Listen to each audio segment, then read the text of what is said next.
क्या आपने कभी सोचा है कि हमारी इमोशंस का असली मकसद क्या है? असल में ये हमारी जिंदगी को बेहतर बनाने और हमें आगे बढ़ाने के लिए विकसित हुई हैं। बस इतना ही। इमोशंस हमारे लिए सिर्फ एक फीडबैक सिस्टम है जो ये बताते हैं कि कुछ सही है या गलत, न उससे ज्यादा न कम। जैसे अगर आपने कभी गर्म तवे को छू लिया हो तो दर्द ने सिखाया होगा दोबारा मत छूना।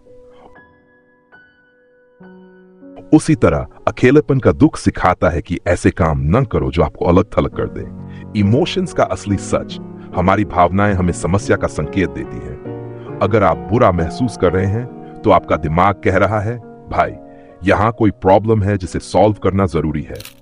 नेगेटिव इमोशंस मतलब एक्शन की कॉल है और पॉजिटिव इमोशंस वो सही एक्शन का इनाम है।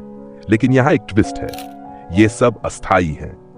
जब आप खुश होते हैं तो ऐसा लगता है मानो सब कुछ ठीक है, पर जैसे ही नई समस्याएं आती है ये खुशी भी गायब हो जाती है। इसलिए इमोशंस को सत्य का अंतिम पैमाना मान लेना खतरनाक है। क्या भावनाओं पर भरोसा करना सही है?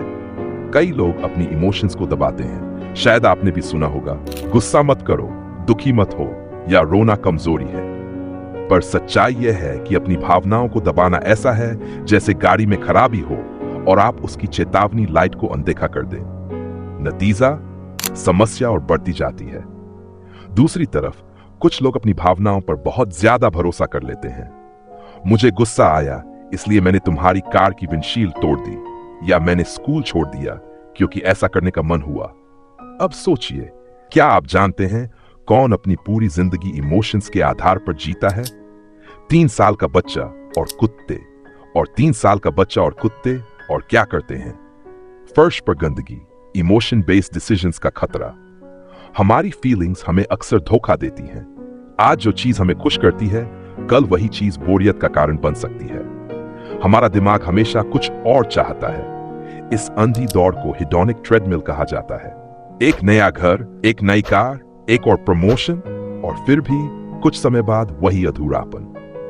समस्याएं और खुशी का चक्र। आप जिस इंसान से शादी करते हैं वही इंसान होता है जिससे आप झगड़ा करते हैं।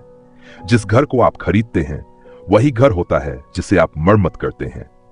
और जिस ड्रीम जॉब को आप पाते हैं वही जॉब तनाव का कारण बनती है। हर चीज के साथ एक कीमत आती है। जो चीज हमें अच्छा महसूस कराती है वही चीज कभी कभी हमें बुरा भी महसूस कराएगी। क्या करें? तो क्या इमोशंस को नजरअंदाज कर दें?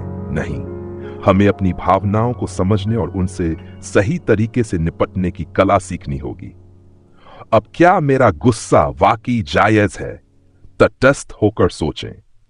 अगर मैं बाहर से देख रहा होता तो इस स्थिति को कैसे समझता? इमोशंस हमारे जीवन का हिस्सा है, लेकिन पूरा जीवन नहीं। सिर्फ इसलिए कि कुछ अच्छा महसूस होता है इसका मतलब यह नहीं कि वह सही है, और सिर्फ इसलिए कि कुछ बुरा लगता है इसका मतलब यह नहीं कि वह गलत है। इमोशंस गाइड हो सकती हैं पर भगवान नहीं। तो अगली बार जब आपकी भावनाएं आपको रास्ता दिखाएं तो ठहरकर सोचे, क्या यह सच में मेरी मंजिल है? आप इस पर क्या सोचते हैं? क्या इमोशंस हमारे जीवन को बेहतर बनाते हैं या हमें गुमराह करते हैं? अपनी राय नीचे कमेंट में जरूर लिखें।